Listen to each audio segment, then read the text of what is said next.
Daily blog বলতে সারাদিনে সবকিছু তুলে ধরা আসলে সম্ভব হয়ে ওঠে না। এত পরিমাণ ব্যস্ত থাকি, তার উপরে আবার এটা সেটা মিলিয়ে অনেক সময় অনেক কিছু মিসিং হয়ে যায়। যেই মুহূর্তগুলো অনেক সময় ক্যাপচার করতেও চাই, অনেক সময় মনেই থাকে না। হ্যালো এভরিওয়ান, আসসালামু আলাইকুম। আজকে একটা র‍্যান্ডম একটা ব্লগ শেয়ার করব। আমরা মেয়েরা সবচেয়ে বেশি স্বস্তি পাই নিজের বাবার বাড়িতে গেলে, কারণ একমাত্র সেই বাড়িতেই আপনাকে কোনো কাজ করতে হবে না। শুধুমাত্র পায়ের উপর পা তুলে বসে থাকবেন।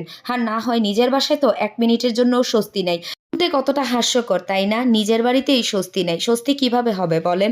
আমাদের মেয়েদের কত কাজ থাকে। এই কাজগুলা বাসার মেক্সিমাম মানুষজন এরা গণাই ধরে না। কিন্তু আমরা শুধু রান্নাবান্নার ঘর গোছানো কাজেই ব্যস্ত থাকি না।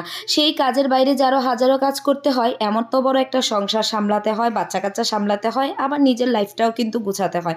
তো যাই হোক, এই তো বকবক করতে, করতে আমি তো আমার বাবার বাড়িতে চলে আসছি। এর আগে যদিও আমি সাদকে নিয়ে একটু বাইরে গিয়েছিলাম, ওই বাইরে থেকে আসার পথেই সাদকে নিয়ে আম্মুর বাসায় গিয়েছিলাম। তো এই তো আসার পরপরই আমার ফরমায়েশ অনুযায়ী আমাকে ১ কাপ চা বানিয়ে দেওয়া হয়েছে। ১ কাপ বলা চলবে না, ১ মগ। সাথে একটা বিস্কিটের ডিব্বাও দিয়ে দিয়েছে। কারণ ১টা ২টা করে বিস্কিট দিবে, প্লেটে দিবে, তার চেয়ে বেটার হচ্ছে আমাকে ডিব্বাটাই দিয়ে দিক। কারণ এটা ভালো করেই জানে আমার ১ মগ চা দিয়ে খেতে অবশ্যই ৩-৪ টা তো বিস্কিট লাগবেই।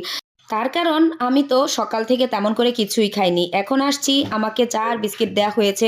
আর আমার ক্ষুধা অনুযায়ী মিনিমাম আমার ৪-৫ টা বিস্কিট লাগবে। আর যেই ১ মগ চা দিয়েছে তার জন্য তো খেতে লাগবেই। ফার্স্টেই আমি একটা হচ্ছে নোনতা বিস্কিট দিয়ে চা খেলাম, বা কাচ্চা বিস্কুট যেটাই হোক। তারপরে হইতেছে একটা ড্রাই কেক দিয়ে আমি হইতেছে চাটা ভিজিয়ে খাচ্ছিলাম, কারণ আমার কাছে ড্রাই কেক দিয়ে চাটা বেশি মজা লাগে। এরপরে বাসায় চলে আসছি। পৃথিবীর যেই প্রান্তেই যাই না কেন, রান্নাবান্না করতেই হবে। তার উপর যদি জামাই সাহেব বাসায় থাকে। মূলত এটা হচ্ছে আমার জামাই সাহেব যেদিন বাসায় ছিল সেই দিনকার ঘটনা।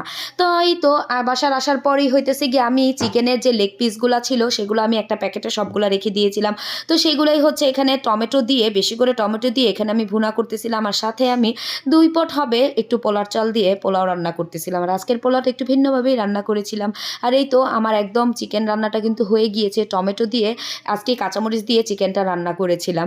আজকে রান্নাবান্নার সময় একদমই কোনো ক্লিপ অ্যাড করার চেষ্টাও করিনি। তার কারণ হচ্ছে রান্নাবান্নার সময় আজকে একটু বেশিই তড়িঘড়ি ছিল। আর এখন এই তো সন্ধ্যাবেলা একটু কফি বানায় নিছিলাম। কফি খাচ্ছিলাম খাটের উপরে বইসা, বইসেই। এখন এই যে মাঝরাতে আমার জামাই সাহেব আমাকে ধাক্কায়, ধাক্কায় উঠায় রান্নাঘরে পাঠাইছে এই পাস্তা রান্না করার জন্য। তার নাকি এখন মাঝরাতে গরম, গরম পাস্তা খেতে ইচ্ছে করতেছে। রাতের বেলা কিছুই খাবে না। এখন রাত ১২টা বাজে আমাকে বলছে পাস্তা রান্না করার জন্য। তারপর আমি আর কি এই হেলতে ঢুলতে, ঢুলতে পাস্তা রান্না করার জন্য আসছি। একদম বেশি করে চিজ দিয়ে এখানে হচ্ছে আমি পাস্তাটা রান্না করেছিলাম। এই মাঝরাতে যদি আমার নিজের ইচ্ছা করতো পাস্তা খেতে, আমি জীবনেও রান্না করে খেতাম না। কিন্তু আমার জামাই সাহেব যেহেতু মাঝে মধ্যে একটু আসে, ২-১ টা ফরমায়েশ করে, ৪ টা ফরমায়েশের মধ্যে আমি ১ টা পূরণ করি না। সবগুলা ফরমায়েশ আবার মানাও করি না, আবার সবগুলা পূরণও করি না। একটু অপূর্ণতা রাখি। বুঝেন নাই ব্যাপারটা? এই তো ছিল আজকের মতো। Tata, bye bye.